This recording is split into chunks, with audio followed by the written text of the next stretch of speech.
Igbo kwọlọ nwụ n'aka ebe anyị na-eje eteka o nwere onye ya kwuchi anyị ụzọ maka ibe aba akara aka Chukwu nyere anyị etu aka ọ dị ihe ọ na-eme oge a bụ ile nke ndị Yoruba nna Chiwetalu oh your son Onye-Ije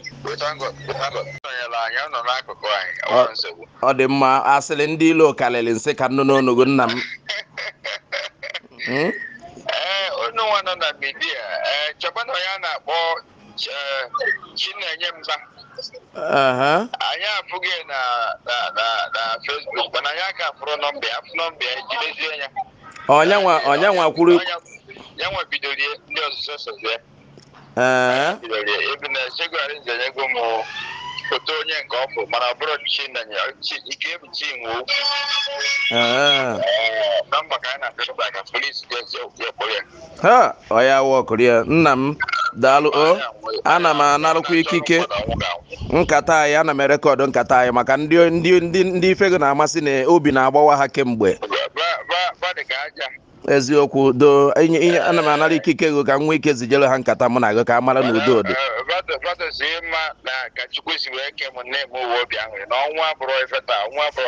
ọ bụrụ kịta ọnwa eteka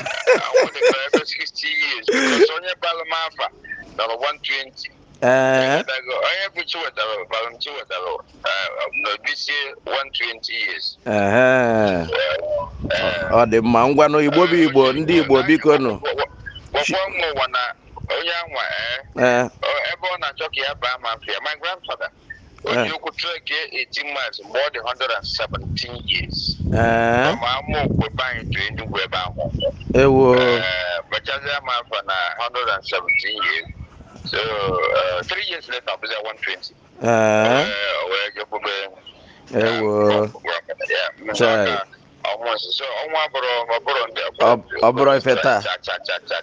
ngwa na ụmụ Igbo na-anụgo tata wụ February abalị nke 25 ya bụ 25th of February afọ 2020 onye nna n'olu ya bụ Chiwetalu Agụ ọnụmatopia biko kpọọla anyị ife anyị eji mara gasị gị nụ biko nụ ka ha nụkwa ọnụ gị